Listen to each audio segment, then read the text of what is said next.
everywhere. I just started to sing to him and just tell him that everything was going to be okay and that he was going to be okay, so. And anger and sadness were palpable at a candlelight vigil for Vincent Brian Jeffrey Kipling, a man whose death police are currently investigating as a homicide. And a woman who was with Vincent in his final moments says more needs to be done to protect Indigenous people.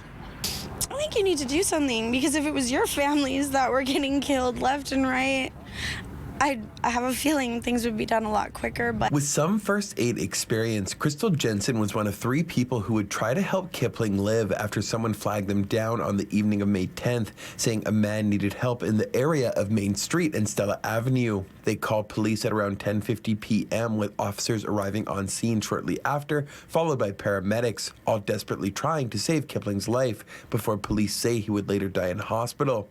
His family saying he was attacked. JENSEN, who embraced members of Kipling's family and sang at the vigil, says more needs to be done to help Indigenous community members who might be struggling, saying a lack of resources and the state of the city speaks for itself. it's disgusting. It's the 13th homicide this year in Winnipeg.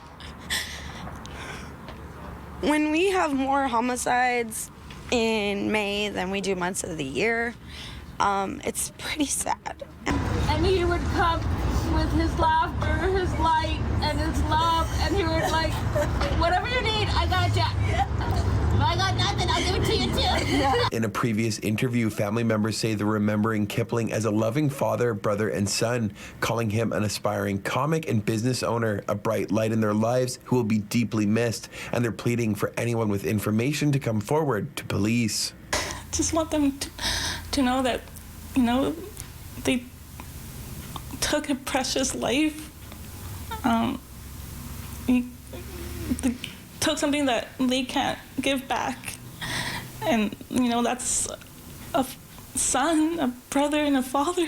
They say while their loved one had his struggles, he was on a healing journey, attending sweat lodges, drumming, and healing circles, trying to better himself. One of the most impactful change agents I've seen for the men in our community has been discovering or rediscovering the spirituality and ceremony and the culture.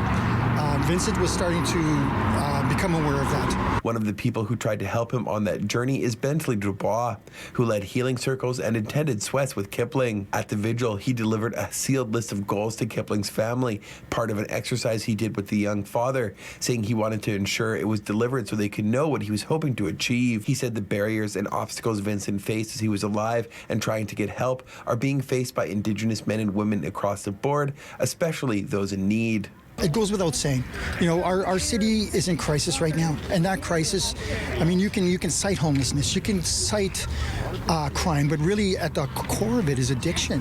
No arrests have been made, and Winnipeg police are asking anyone with information or footage of the incident to come forward to the homicide unit or to Crime Stoppers to report the information anonymously. In Winnipeg, Morgan Majeski, City News.